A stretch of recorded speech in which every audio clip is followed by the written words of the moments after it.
thought it was an amazing meeting. He's a great leader of a very powerful, very strong country, China.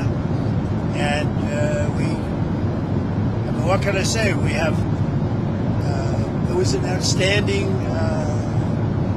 group of decisions, I think, that was made. A lot of decisions were made, too. There wasn't too much left out there. And we've come to conclusion on many very important points, and we'll be handing that to you in a little while.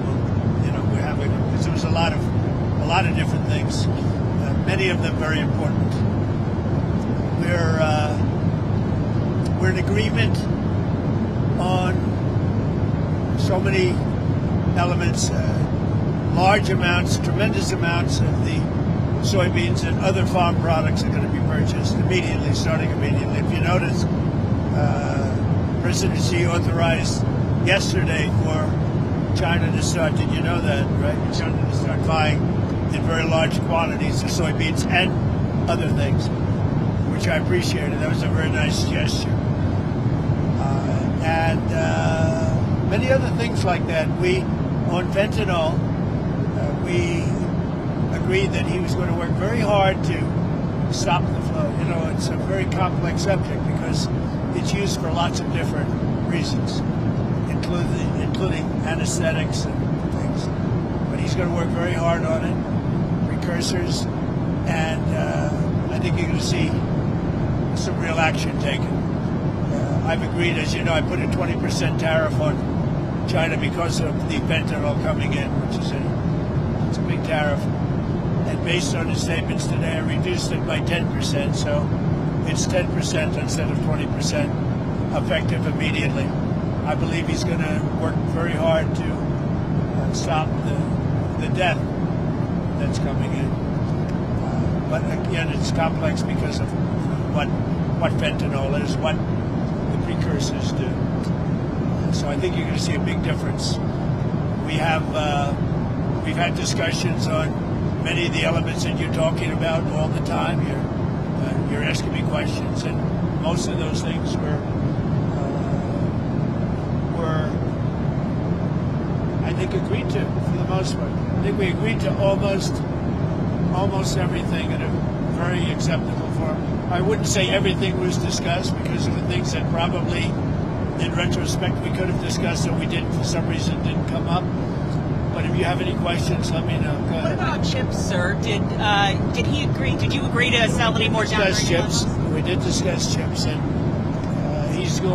they're going to be talking to NVIDIA and others about taking chips. Look, we make great chips. NVIDIA is the leader. And I'll be speaking to Jensen from NVIDIA, but they're going to be discussing that with NVIDIA to see whether or not they can do. I said that's really between you and NVIDIA, but we're sort of the arbitrator or the referee. It's a little rough up here. The skies are a little rough. And just to clarify, sir, that is the downgraded Blackwell chips. You would authorize those to be exported? No, not the Blackwell. We're not talking about the Blackwell. That just came out yesterday. But a lot of chips, a lot of the chips, and that's good for us. How soon do you think you'd be able to sign an actual? Please, come on. You know what you do? Yeah, come on. Let me stand just, right over here. Yeah, hey everybody, thanks. Let me just make a point on the chips. As the president was saying, there's so many chips we already sent to China, a lot of advanced chips, etc. And as he said, NVIDIA will talk to China and see what's possible. The Blackwell chips, of course, weren't discussed. We focused on export controls of China on rare earths, and they're going to keep those flowing, which is quite important. What are the major stumbling blocks that are left now to work through, and how soon do you think you could sign a trade deal with China? Well, I think pretty soon. We have not too many major stumbling blocks. We have a deal.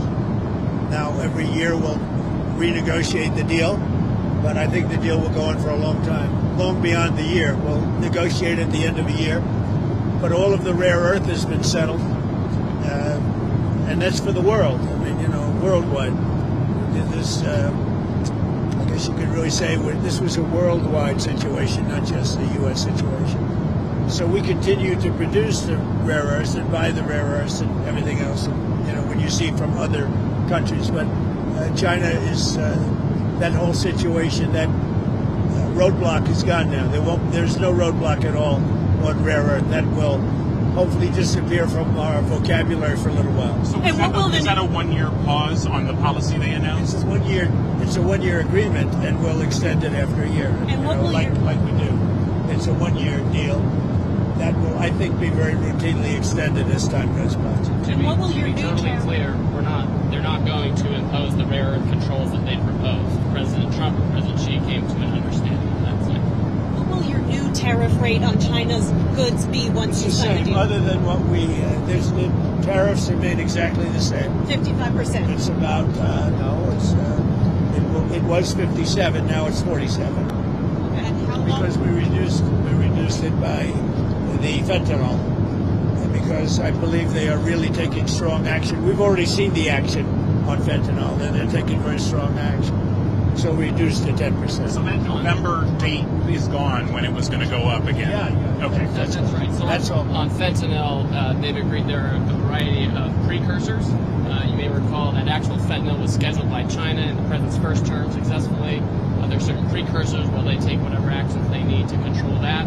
If they can control rare earths, we know they can control the precursors. And President Xi, I think, was very strong in saying he was going to enforce those laws internally. And of course, we'll watch that. And we'll He's going to be very strong in enforcing the fentanyl, everything having to do with fentanyl and regulations internally, including taking very strong measures against those that don't obey. And a variety of other tariffs still remain. Section 301 tariffs from the original, a variety of Section 232 tariffs. Some of these tariffs are, as the president mentioned, around 40%. For some individual products, it may go up to 100%, but as a general matter, it's about 45, 47%. So, sir, it sounds like you might be going to China then after the successful meeting. That's another thing we agreed. I'll be going to China in April, and he'll be coming here sometime after that, whether it's in Florida, Palm Beach, or Washington, D.C.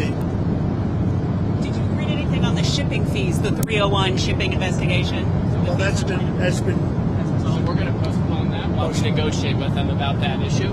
We're trying to rebuild shipbuilding. The Cranes just agreed to invest $150 billion in shipbuilding, so we think we have a good path forward. But that's no longer an issue. Did the war in Ukraine or Taiwan come up? We discussed that, and we discussed basically these are rough winds in Asia. I must tell you, this is a rough flight. We could have waited an hour, maybe. This is a little tough. These are tough conditions for interviews. You know, they're going to be watching Trump. They're going to say, he didn't look too good. He's got the shakes. I don't have the shakes, but people are going to think I do. You're pretty solid. So Ukraine, it came up? Yeah, it did come up. Ukraine came up very strongly. We talked about it for a long time, and we're both going to work together to see if we can get something done. We agree the sides are, locked in and fighting, and sometimes you have to let them fight, I guess. Crazy. But he's going to help us, and we're going to work together on Ukraine. There's not a lot more we can do. The oil, he's been buying oil from Russia for a long time. It takes care of a big part of China. And, I can say India's been very good on that front. But we didn't really discuss the oil. We discussed working together to see if we could get that war finished. It doesn't affect China. It doesn't affect us. And I'd like to see it done on the basis. I don't like to see 6, 7, 8,000 young people, mostly young people, for the most part soldiers, be killed. It's not costing us anything. In fact, we make money, and I don't even want to talk about making money. I don't care about making money in that case. But, we send weapons to NATO. They buy full price. They buy the weapons. They give them to whoever, but I think they give them probably to Ukraine for the most part. And we discussed it. We discussed all that. We're going to work together to try and get the war with Russia and Ukraine solved. What about the Taiwan issue, sir? It never came up. Taiwan never came up. It was not discussed, actually. What else didn't come up that you thought might come up? You had mentioned you didn't get to everything. We had a long meeting, as you know, but a lot of things we discussed in great detail. A lot of things we brought to finalization. A lot of finalization. I thought it was a great meeting. I think it was a very friendly meeting. It was a good meeting for two very large, powerful countries.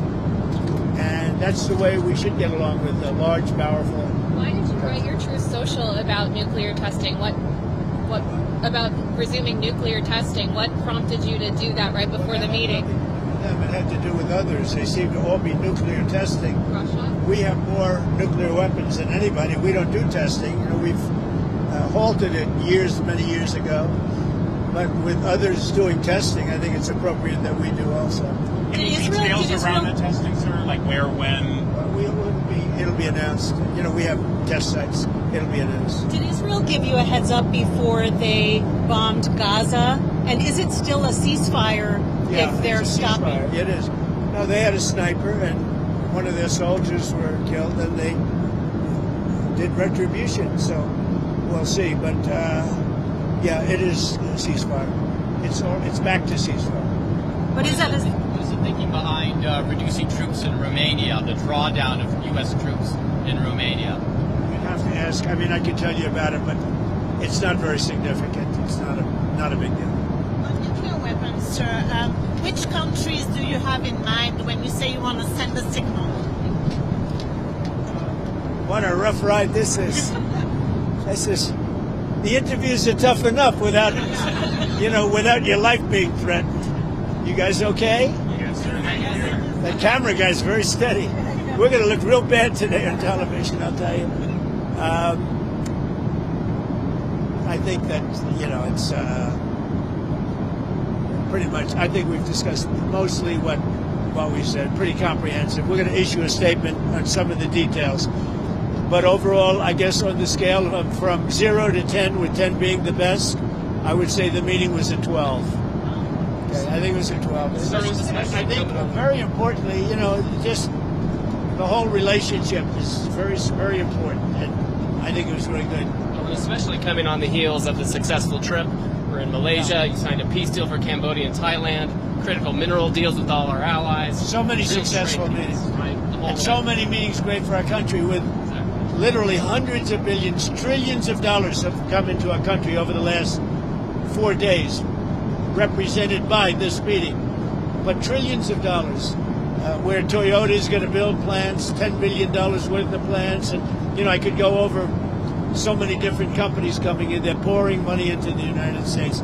So beyond even this meeting, this was an unbelievable trip. And I hope you're glad you were a part of it. It was big. Every country, Japan, I mean, you look at South Korea, Japan, and so many other countries that we met there, they're investing tremendous amounts of money in the United States, like money that we've never seen before. Sir, are we investments from China in the U.S., additional investments, anything like that? They have investments, and they will invest. And China, I think they feel very strongly.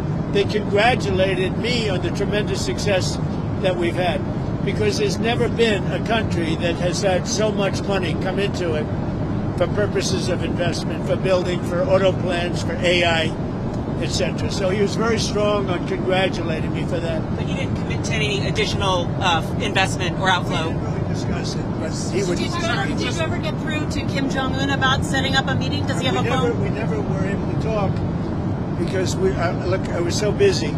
And really, this is why we came. I think it would have been maybe disrespectful to the importance of this meeting if we did that. So I'd come back with respect to Kim Jong-un. I'd come back. It was. What do you want to talk about with him?